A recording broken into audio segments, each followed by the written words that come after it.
collections in the archives, including all of MoMA's installation photographs. Someone had the good sense at MoMA to start taking photographs of every exhibition from the very beginning since 1929.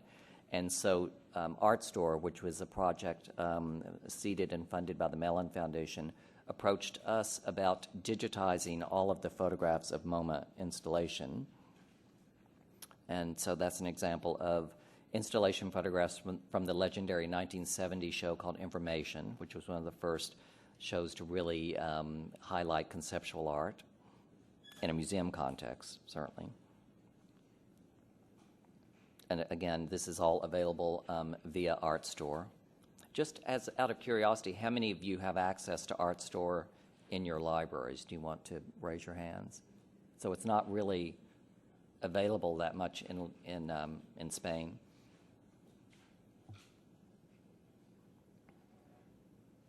And then another, several people have mentioned JSTOR in the context of this conference. That is another Mellon-funded project that attempts to digitize and make available full text of a number of periodicals. And they've really finally started trying to capture more art material. For the first several years of its existence, it really concentrated on science or history or semantics or philosophy. But a group of us have been advocating for their inclusion of more art material. So the MoMA Bulletin, in addition to the Metropolitan Museums Bulletin and a number of other museum bulletins, are available online. And this is an example of a page from, looks like it's an article from 1949 by Robert Goldwater and René Darnacourt on modern art in your life. Then I mentioned that our new facility, which opened to the public in November 2006, has really provided us with a showcase for promoting library and archival collections. And we really sponsor regular exhibitions drawn from the collections in addition to special events focusing on research resources. And we work very closely with the museum's curatorial department and the education department. We also have access to all of MoMA's social networking sites to promote library and archival resources in MoMA's huge Facebook and blog community. This is an article by Michelle Harvey, the associate archivist at the museum, about famous former staff members at MoMA. So MoMA's collections do tell the story of modern and contemporary art, not only through its exhibition program, but also through our research resources and in a kind of parallel track of collecting, exhibiting, and programs which highlight library and archival collections. This is an example of the kind of show and tell we do on a regular basis on really beautiful documents from the museum archives. And again, I mentioned how our new space allows us to have small groups in to look at the material and promote the library and the archives. So I think that collecting the avant-garde certainly has its built-in challenges but opportunities because of the physical and intellectual nature of the subject. And I'd like to paraphrase Martha Wilson, who was the founder of Franklin Furnace, when she said of artist books, she said, getting the books was never a problem, taking care of them was. And I think that's a good metaphor to expand to talking about the documents of modern and contemporary art. It hasn't been so hard to acquire the material, but it is a challenge to take care of them. So again, these are some examples of the kinds of documents that we use to promote the library and the archives for groups and outside researchers and trustees. And this has been a very effective tool for getting money from funders and also for just, again, letting even the curatorial staff know what we have. Again, these will look fairly familiar to you, but this is all available through the MoMA website here. It's a typical finding page or homepage for the museum archives, which lists the finding aids and the guides to the collection. The ones that are highlighted mean that there is a available full-text finding aid online that is available for people to have access to all over the world.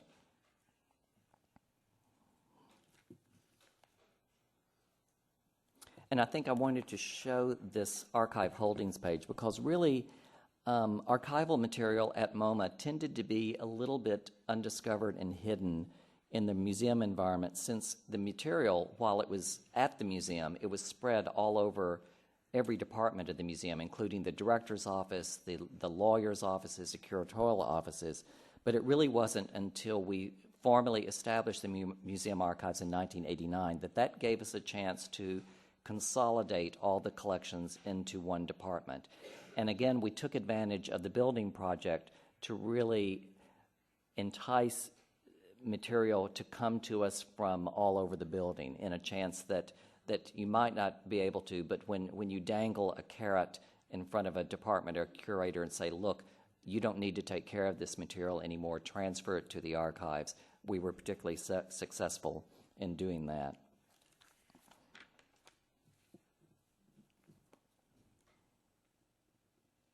So our augmented space and our ambitions really led us to selectively add new material to our already rich holdings in the archives. That is, we started collecting material that was created outside the museum. Initially, of course, the museum archives included material that was created within the museum itself, such as departmental records, exhibition histories, departmental histories, and the papers of curators and the director. But we decided that we wanted to be a little more ambitious and start collecting material that was created outside the walls of the museum.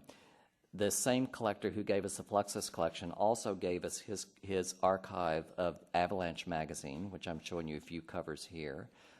This is a document from the archives which indicates, how the first issue was coming together. Avalanche was a very well-known but kind of underground magazine that started in late 60s, early 70s, which was one of the first magazines to document conceptual art, land art, and kinetic art and environments, founded by Willoughby Sharp and Liza Baer.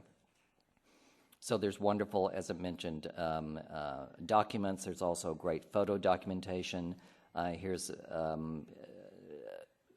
photograph with Joseph Beuys, and that could be John Lennon, I think, to his right. I'm not sure, but does anybody have an opinion on that? It looks awfully like him, and he was, of course, involved with the contemporary art movement through his association with Yoko Ono. A handwritten invitation to an opening to meet Joseph Beuys.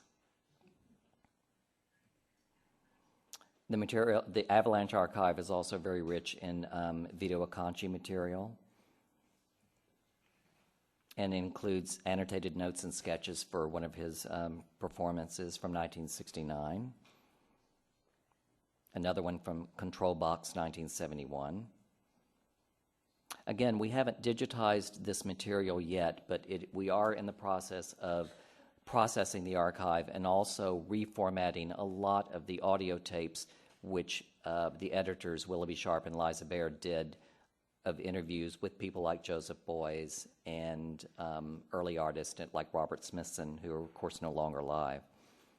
It's very strong in William Wegman material. And finally, a fun photograph of the Wegmans Christmas card from 1971. And I want to spend a little bit of time talking about an initiative and a cooperation that we have with Esopus magazine, which is a magazine published in New York twice a year.